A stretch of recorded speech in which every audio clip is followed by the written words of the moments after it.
It's 6:32. I'll call the meeting to order. First up, modifications and changes to the agenda. Does anybody have anything to add or change? Hearing none, move on to public comment. I don't see anybody here from the public tonight. So we'll move on to agenda item number 3, review and approval for the minutes October 26, 2021. Everyone get a chance to look those over? Yes. If there was no errors or omissions, I will hear a motion to accept them. I'll make the motion. I'll second it. Heather with the first, Andy with the second. All those in favor say aye. Aye. Those opposed, nay. Okay. Next up, planning and zoning grants update with Jesse Woods, Town of Enosburg Zoning Administrator. Evening, Jesse. Hey guys, so just to give you an update, no action has to be taken tonight from you guys, just like I said, just to bring you up to speed. So last time we talked, we were going for the MPG, the Municipal Planning Grant. And thank you, you guys had sent the letter in, John had sent the letter in to apply for that, and it's been submitted as of November 1st. But one of the things that we actually had a consultant do a scope study and kind of a budget of what, that work was going to entail. We thought it was going to be around 20 grand. It was like closer to 30 grand. The match was going to be way higher. The match was going to be $8,800 rather than $2,200. So Greta from Northwest Regional Planning, myself, we sat down and kind of looked at that whole scope of the work and pulled some things out, changed some things around, and managed to get the match portion to about $3,000, and went back to the select board. They were comfortable with it. Kind of everything was good. We signed off on it and we went away. Well, one of the things that we knew kind of that was in the back was, and Greta hadn't really known, Northwest Regional Planning did a bylaw modernization consortium grant is what they're doing. And so St. Albans Town is going to be the lead applicant on this grant. And then they're trying to get 4 other towns on it. If we can get 4 other towns on it, our match portion is going to be less because we're going to spread it out. The grant is for basically housing is what it is. Right now, we know, if you watch anything on the news right now, the housing portion of everything is huge. There's a shortage of housing, there's a shortage. So we kind of went back and said, well, we took it out of the original MPG, the housing portion of that. We have this now, so we can kind of put it back in is what we can do, and this allows us to look at all the housing bylaws to see what we can change to make things easier as far as development, if it's setbacks, if it's, we're basically gonna just look through to see what we can do for just that specific portion. So the grants it ranges anywhere from about $25,000 to about $36,000, and the match, depending on, again, how many towns sign on. Like I said, there's St. Albans, Enosburg, Montgomery, Sheldon, and Highgate. And last I had heard, everybody had signed on except Sheldon, I believe. And I believe Sheldon was meeting last night, so I haven't heard from Greta. And so the match it ranged from at the high side at $756 to the low side $662. So essentially, we're going to get all the things that we wanted in the beginning with MPG, but now we're going to have we're going to have a little bit more match, but this one's going to it wasn't $8,000 what we had thought for that thing. So, and again, that's, we didn't want to take it out, but we kind of had to when it first came to being that much. And like I said, we can update the housing stuff and take a look at it. It's only a 3-meeting thing for the planning commission to go through and take a look at it. So it's not a heavy, intense process, but so that's the nutshell. And like I said, no action needs to be taken on your guys' part. I just wanted to keep you informed as to what's going on. I appreciate that. Yeah, and this will be submitted the 15th, I think it is, to go for that. So, and then we should know on the MPG sometime in December, that should be awarded, whether we're going to go hopefully forward with that. So that's, any questions, anything? Good. Makes sense. Sounds straightforward and a logical plan. Yeah, and it's nice because it's less than $1,000 for anywhere from a $25,000 to $35,000 grant. So you can go through that stuff. So it's pretty. And it sounded like Sheldon was definitely the last one. And it sounded like Sheldon was going to sign on to it too. So Well, thanks for the recap. Yeah. Yeah, thank you. All right, guys. Perfect. That's all thank you. Have a good Jesse. Good night, Jess. You too. Okay, up next, 2022 proposed budget projects.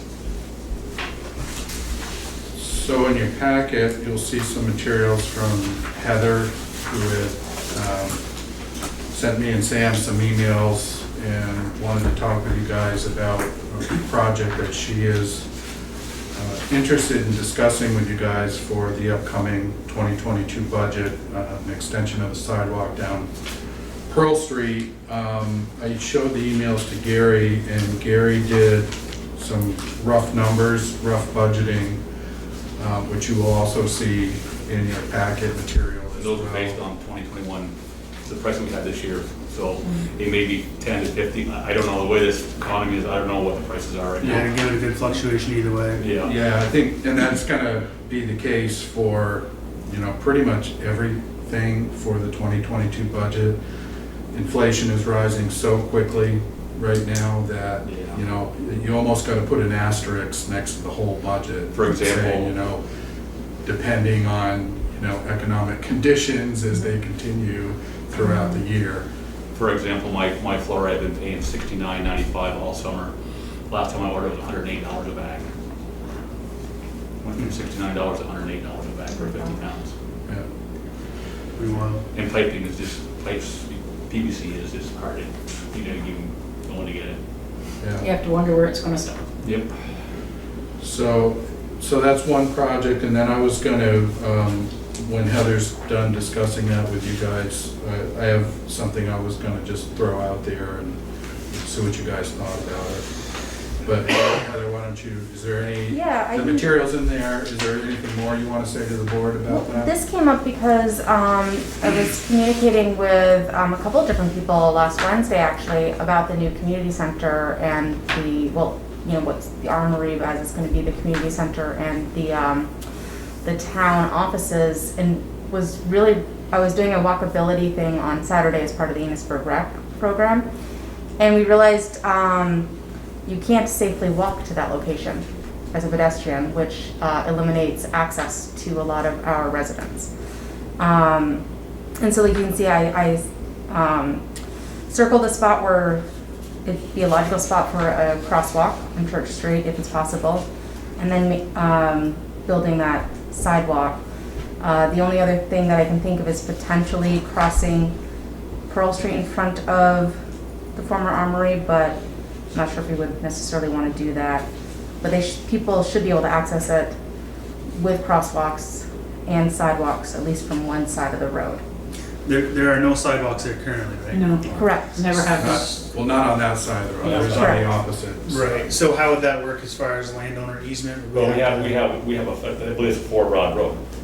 Okay, so there's room. 33 feet. There is gonna have to be some fill because that about 70 feet drops off. The ground's lower than the road. Right, yeah. So there, and again, I don't know when this is, because they still got a lot of work to do over there. I mean, I don't see that happening until 23, but they got a lot of abatement to do. And Yeah, I asked Billy Joe if she had a ballpark idea of when they thought they would actually be, in the building. And she thought maybe next year. Of course, there's so many things Right. up in the air right now with any abatement, kind that kind of stuff. They any do a kind lot of work there. construction type issue. But she thought it was possible, maybe spring or summer of next year, depending on a lot of variables, but she thought it was possible.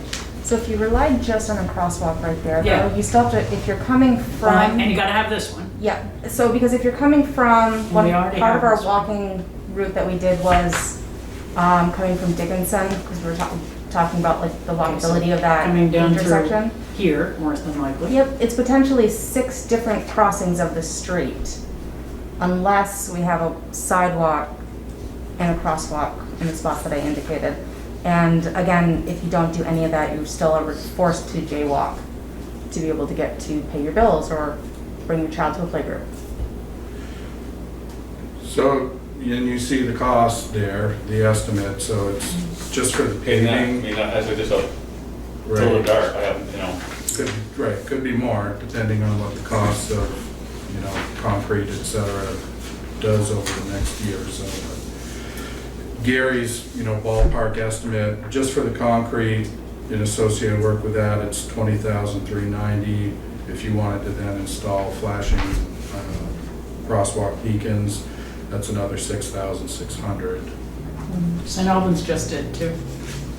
I was on Main Street a couple of days ago and what a difference. I realize it's $6,600 that the figure is here, but what a difference it made. Right. And then if you think of somebody's stroller was just hit recently on Church Street. Well, there was a baby in there, the baby's fine. And right now, I think your late time on those things are 3 months, Oh, more than likely. I mean, if you're 3 lucky. to 60 months, On the signs. everything.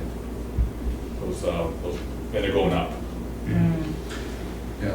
And then part of my also wonders also is if this would just be a village budget or if it would be something we could discuss with the town and have it in, you know that term? The joint meeting. Yeah, we'll have it in the joint meeting so that it comes out of village and town. Like agreeing on this? Yes, yeah.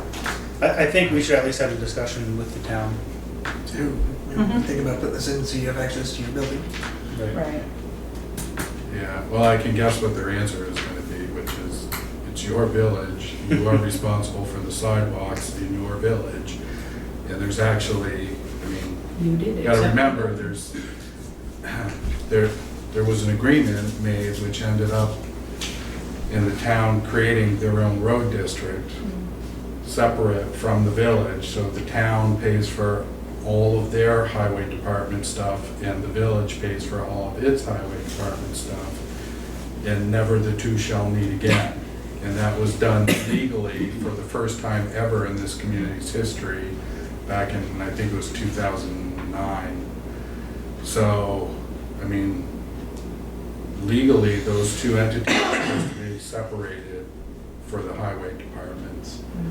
So I can imagine that that's probably gonna be the select board's reaction as well. Hey, look, we legally separated our highway departments. You guys pay for your stuff, we pay for our stuff.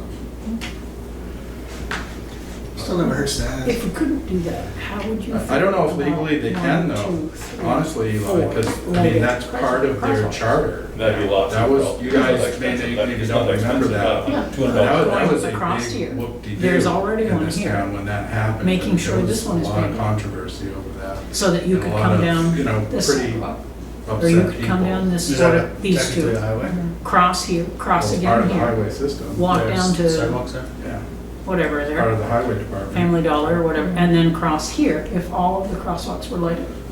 But, One way or the other, I'm people just need to be able telling you, to do it because that's part of legally my and job. safely. to, I think the best give way you it would be the good, the bad, and the to ugly. have a crosswalk And and so a I'm sidewalk just letting you there. know, I'm Mhm. But if we can't pretty sure afford one, that's what the as long as select they board will say can. to something like that. um, I don't know. I was just thinking You guys if we wanna couldn't try and afford work this, out that some at kind of least might make special it safe. agreement with them? Right. It might quite. Think about the amount of times. Probably something will walk, but I think majority gonna drive down there. I would It's not like we have to. be so far. spend a Sort of leaves me and a couple of other people. Yeah, a couple. No, you, Right. But you know what I'm saying? Heather wanted to But there's see, daycares that would We got use the multiple space and they would be conversations walking going on. with 15 children or 4 children. They definitely wouldn't be driving. so, So they're You having a know, it's up- daycare there too? No, I mean like daycare's going to the community center. Oh, They would be walking the younger children or after-school programs, trying to access that space. So there definitely would be pedestrians using that space or going to it. so tonight, you don't have to make a decision about yes or no, but Heather wanted to ask the question, is this something the board would be willing to look at in the draft budget? Or are you not supportive of it and you'd rather not see it? My only question is timing. If they really will be in next year, then yes, but if it's, if it's looking like there's gonna be delays and it's gonna be 23, maybe something to consider down the road. As far as a legal standpoint, how difficult is it to put a crosswalk in? Is it as simple as just painting lines? So that's not really a huge deal. It's about, they charge about $1.50 a foot, so they're like 8 foot long and there's like 10 of them. Yeah. So it's, it's about $200 a crosswalk. well, this 80 linear feet here is listed at 160. Yeah. So you mean like put a crosswalk from the other side of Pearl Street so that they could walk down the sidewalk that does exist in front of there and then just Right. use the crosswalk As a to. temporary solution. Well, let's just say theoretically, they get in there next year in, this time of year, November. Mhm. So, or let's just say, knock on wood, that they never get in there and there's a brand new sidewalk to a building that's, not gonna be used. So, Thank you.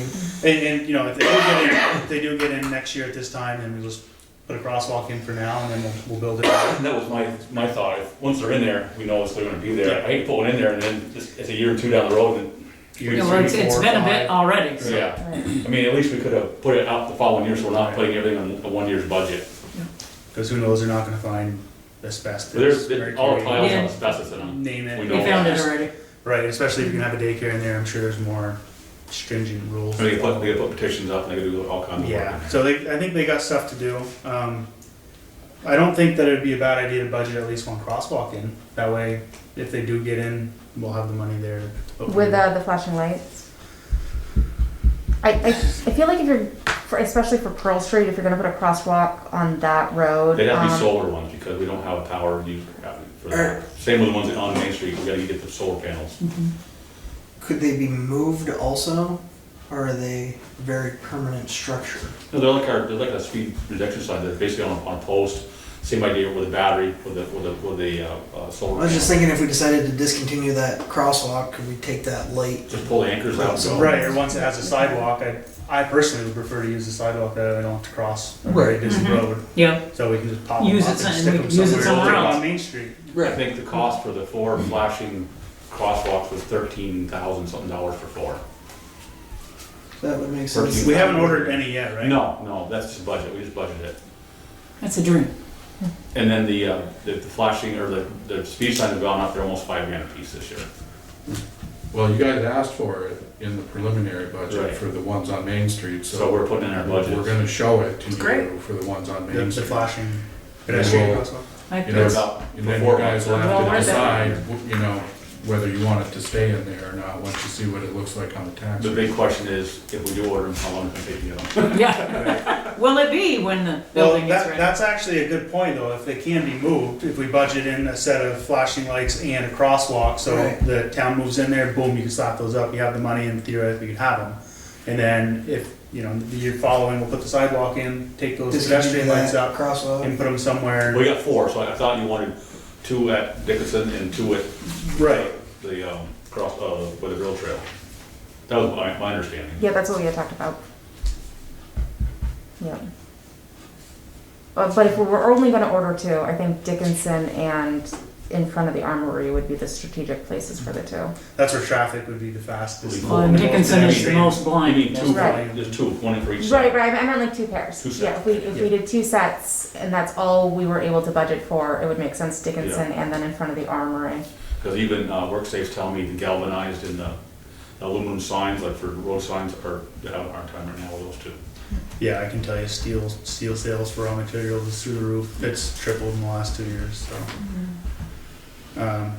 Okay, so do we want to just keep 4? We don't need to have a place for them set in stone. If we just No. keep 4 in the preliminary budget and, And that's one extra crosswalk. right, yeah, and then, we can even move them around from time to time or whatnot. I think that's fair enough. Just like what we I do think with our, that's with the our, beginning. our speed sign, we have extra anchors, they're like a 3x3 anchors that we drop in. Yep.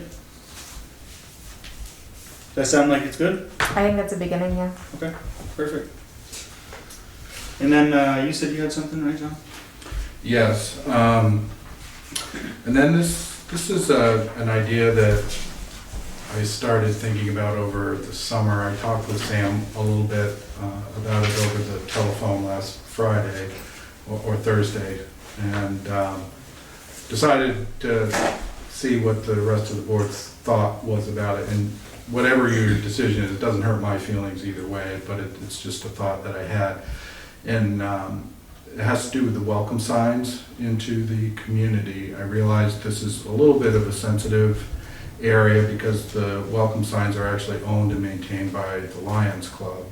And to be, upfront, I have not discussed this with anybody at the Lions Club. And that would certainly have to be done. But my thought was, does the board want to consider, given the condition of the welcome signs, which I'm sure people have noticed, there's some of them are starting to get pretty deteriorated over the last year to 2 years. Does the village want to take ownership of the signs, that property, and do some signs that are, maybe not permanent, but would be of a temporary nature, just to get something up that would look a little bit better? We had, a couple of years ago, well, it's more like 3 years ago now, actually, when we were doing the Vital Village master plan process, we had talked about a branding opportunity, and there were a number of people that had expressed they felt like the village needed to go through a branding process to come up with a new logo, a new symbol for the community as a whole. And as part of that master plan effort, we did spend some time talking about the branding issue, and SE Group, who were the consultants that helped the village through that master plan process, came up with a few, I think 4 different preliminary designs, but there just wasn't time within that larger master plan effort to get, into the weeds on that one specific issue. So no decisions were ever really made regarding branding or a new logo for the community. We tried again to come back to that issue and applied for a grant in 2019 that would delve further into that issue and have more, public meetings and stuff. But we were not successful in the grant application, and then COVID hit right after that, and so we haven't really done much about it. But in the meantime, the signs, continue to not look, I don't want to be mean to the Lions Club. I know they've got stuff they're dealing with, and it certainly has been You can very... be honest without being mean, they look terrible. Yeah, that's just, it's been challenging for a lot of organizations during this pandemic, to get things done, to get projects done that they might normally do. So, but, my thought was that maybe the signs didn't have to be anything super fancy, that maybe we could just do a very basic but elegant sign that just said something real simple on it, like, welcome to the village of Enosburg Falls, with our village logo on it, and that's all it has to be. And we could do it in a nice design. I noticed, I've been looking around at different municipalities' welcome signs, and a lot of them aren't that fancy. I mean, some are, but a lot of them are just real basic. Waterbury's, for example, was one I thought that was just real simple but elegant. And, it wouldn't, you don't have to go through like a whole branding effort to do something like that. And if it ended up just being temporary and we were able to get back into the branding issue, years later, and we came up with another logo or something that people really liked, well, maybe that sign's only there for 4 or 5 years then, and it gets replaced with something different. And is that the end of the world, So I throw it out there as an idea. I don't know what you guys' thoughts are. I know the wish list is getting very long though in this preliminary budget. And, cost estimates, if I had to do off the cuff, I haven't talked to a sign maker about it, but I can pretty easily see spending around $3,000 per sign. And I believe there's 4 of these welcome signs, one at each of the major gateways into the village. So you're talking about $12,000 approximately to do that, which, it's not nothing. So, but, in order to do that too, and do it quickly, you guys would have to give the manager some, some leeway to work on a design with somebody without there being a giant public process about it, because, otherwise it's gonna take a couple of years to get through that. But, I don't know, it's just a thought I had, and my feelings aren't gonna be hurt if you say, you know, the timing's just not right for that right now, John. Good idea, but it's just not right, not the right time. May I bring something up? Yep.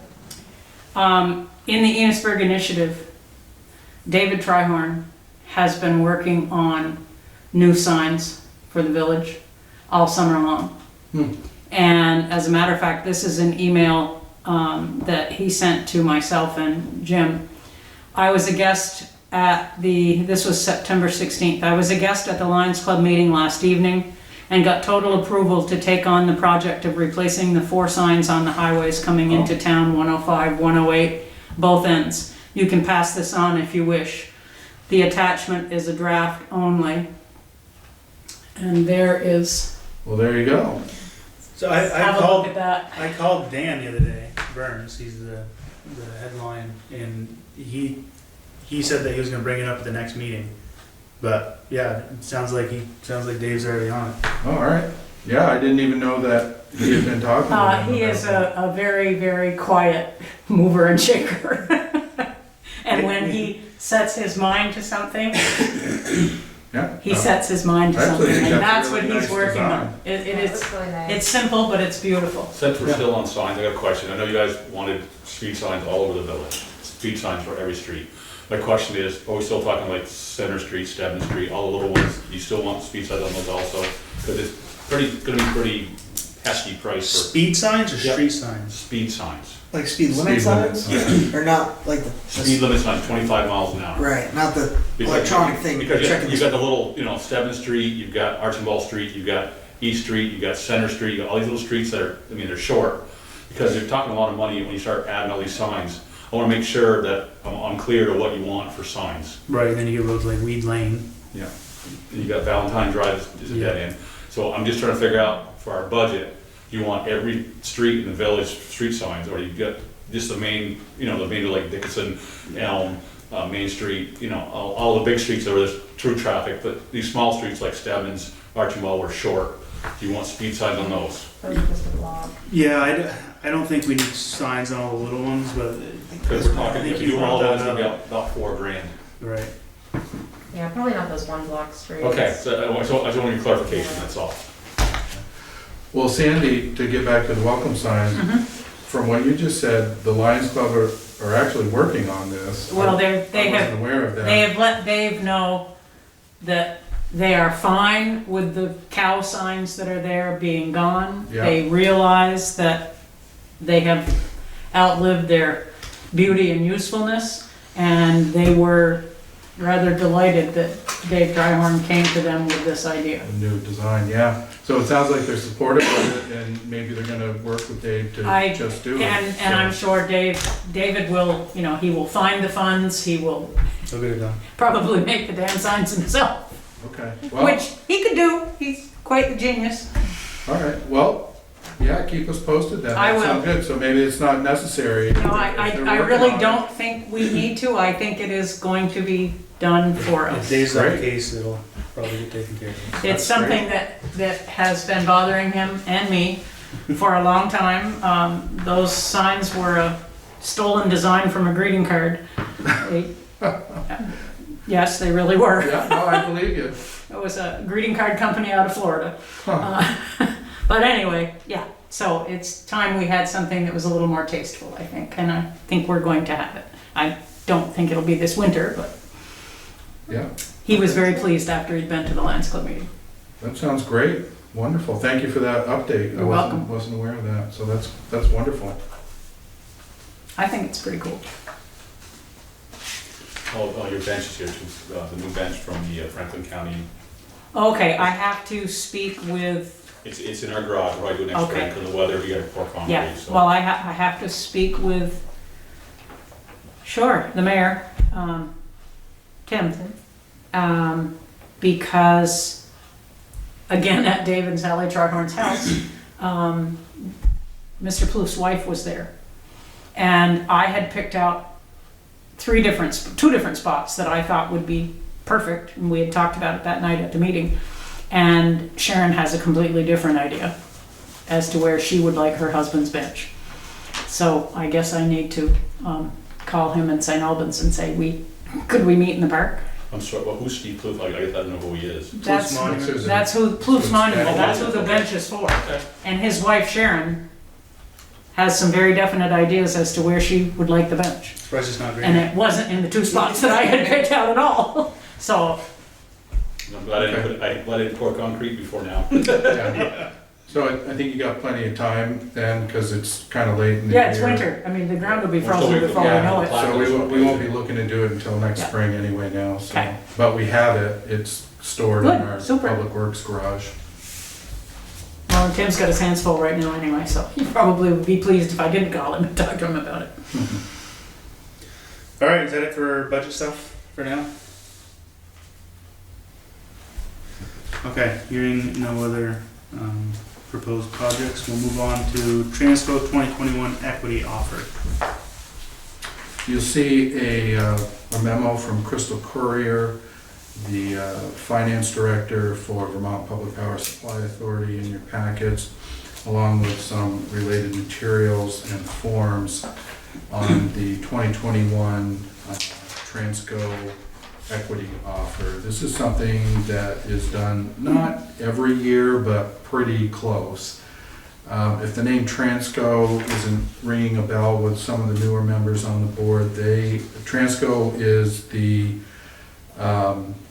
subsidiary of Velco, Vermont Electric Company, and Velco is the electric transmission provider for the entire state of Vermont, and is owned by the other distribution utilities, of which we are one. So all of the other electric utilities in the state of Vermont that actually take power off from those transmission lines and then distribute to individual customers. We are the owners of Velco, so we are part of the ownership of Velco. And everybody that is an electric utility in Vermont, public or private, is a part owner of Velco. Transco is one of their subsidiaries. So in a nutshell, this is how, I'm doing a little bit of review for some of the newer members of the board.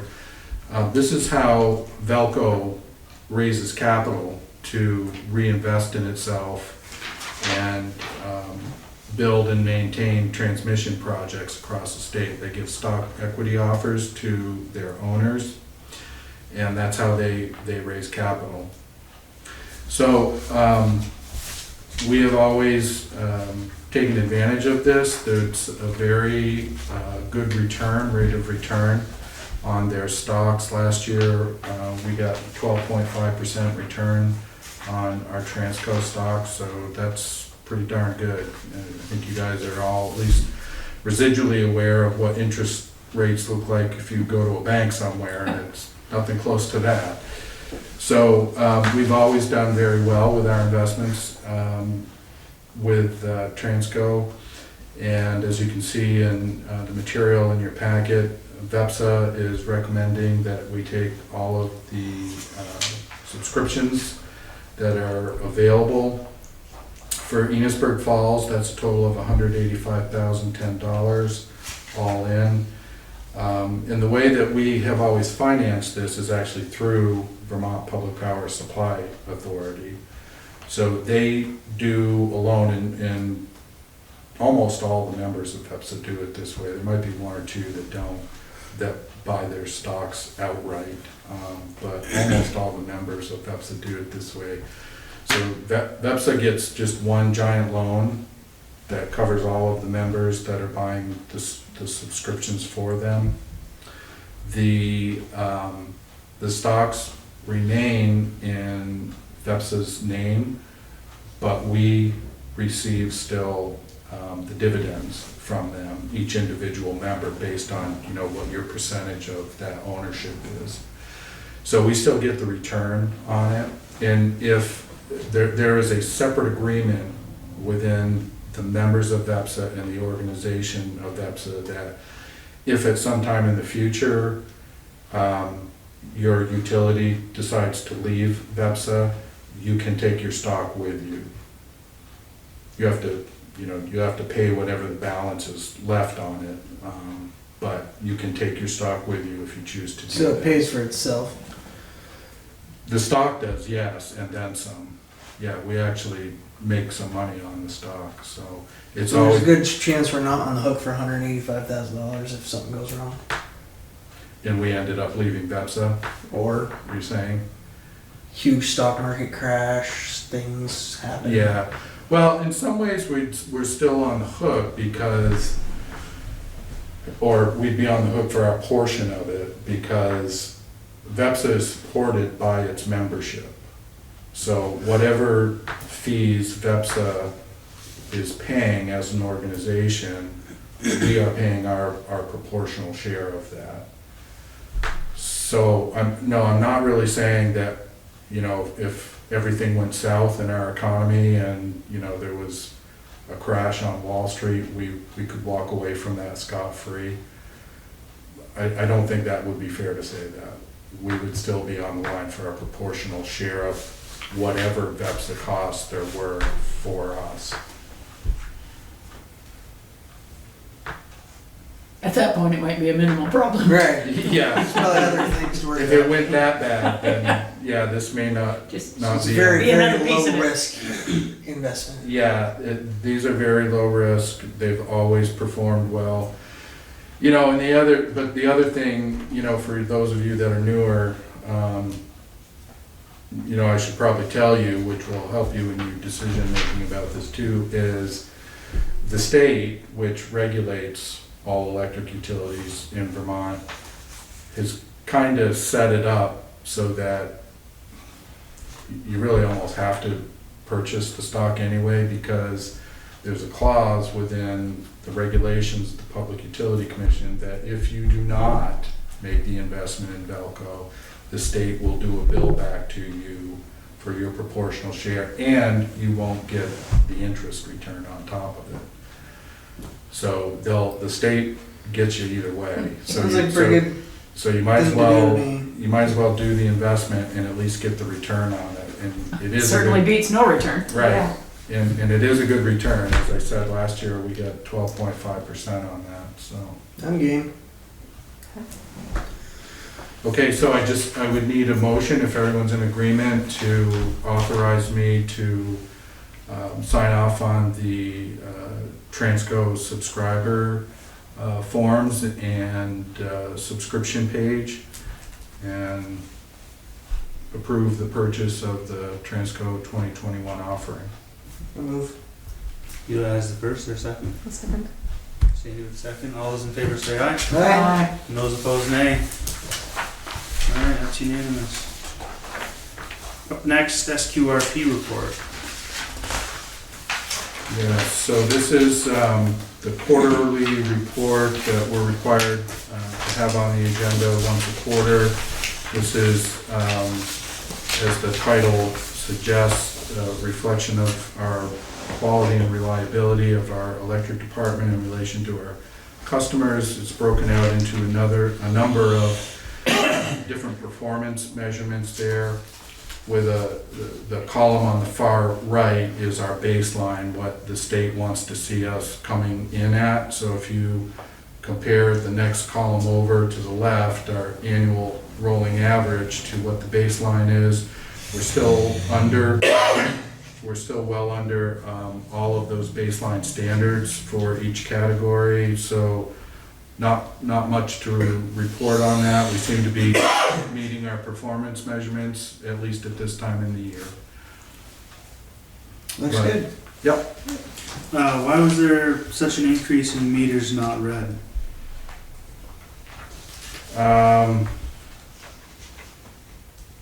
So We're Two line, to nine. so line 3, that's where we're getting our 10%.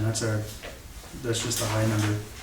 Yeah, but we're well So then- under that. No, I know. I'm just asking the question because it's typically 0, and then you have a 2 last quarter. Now there's 9 more. So I don't know if is there just So because we're manually reading them, not like some of the companies do, you know, right from their offices, we do it manually, right? Yeah. we Yeah, walk and.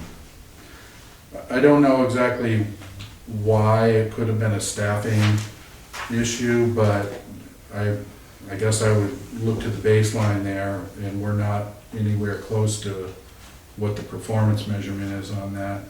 So the state allows us 10% on that on the year, and we're at 0.07% right now. And that's all I think of, is they're manually going from meter to Yeah. meter to meter to meter. There's, thousands of them. You know, all the new ones, all the big companies have it. 5,297. Right. Yeah. No, well that, if that's the only abnormal here, I'd say we're pretty good shape. Okay, up next, manager's report. Yeah, this will be pretty quick. First, want to make you guys aware that Tim Watkins has retired from International Brotherhood of Electrical Workers, Local 300. Tim was the longtime business manager for Local 300. He's been there for over 20 years, and he is the person that we have always done our union negotiations with through IBEW. And Tim has decided to retire after a very long career with IBEW. And Jeffrey Womack has been voted in at the union to fill that vacancy temporarily. So I just wanted to make you guys aware of that.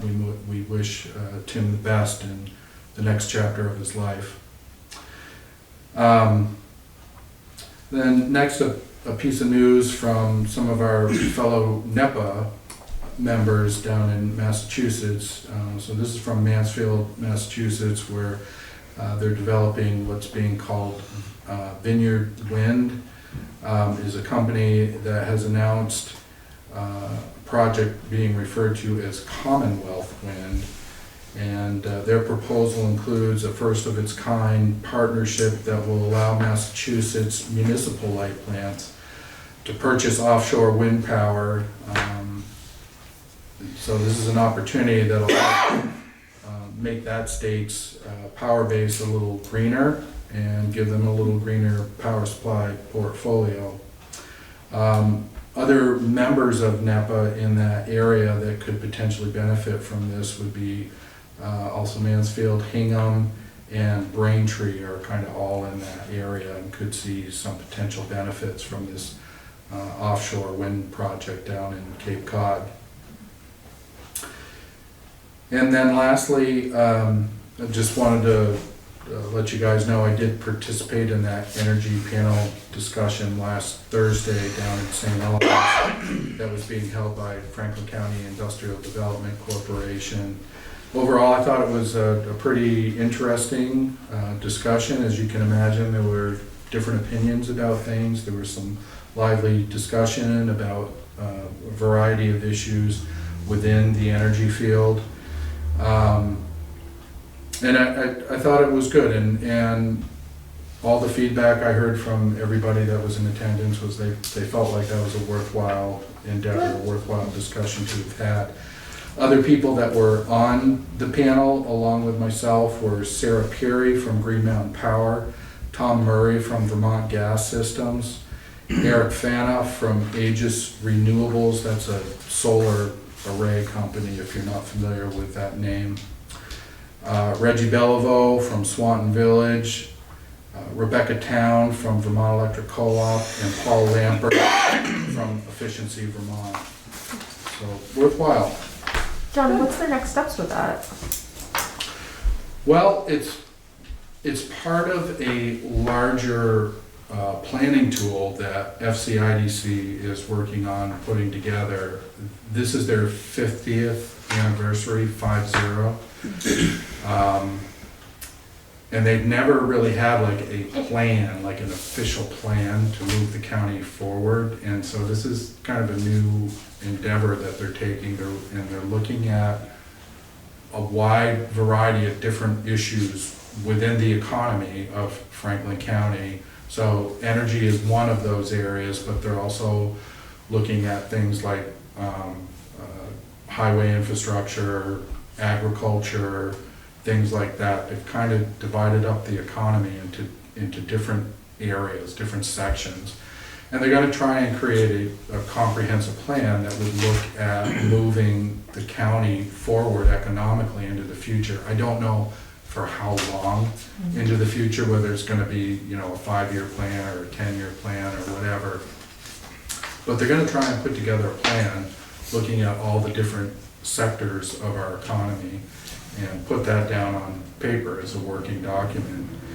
And Tim didn't tell us when he thought they would have that done, but this is how they're approaching it. So they're creating these panels representing each sector within that economy, and their board, the Franklin County Industrial Development Corporation Board, is having meetings with these different people on the panels. Yeah, so when they get it done, it'll be a tool, I think, for everybody in Franklin County to use. Well, thank you for representing us. Yes, thank you. Quite welcome. And that's it for manager's report. All right, thank you, John. Other business? What do we got? I just want to share with everybody, if you haven't seen it in the messenger, the Northwest CUD received, I think it was a $600,000 grant to move their broadband projects forward. So that's pretty exciting. That's all mine. Yeah.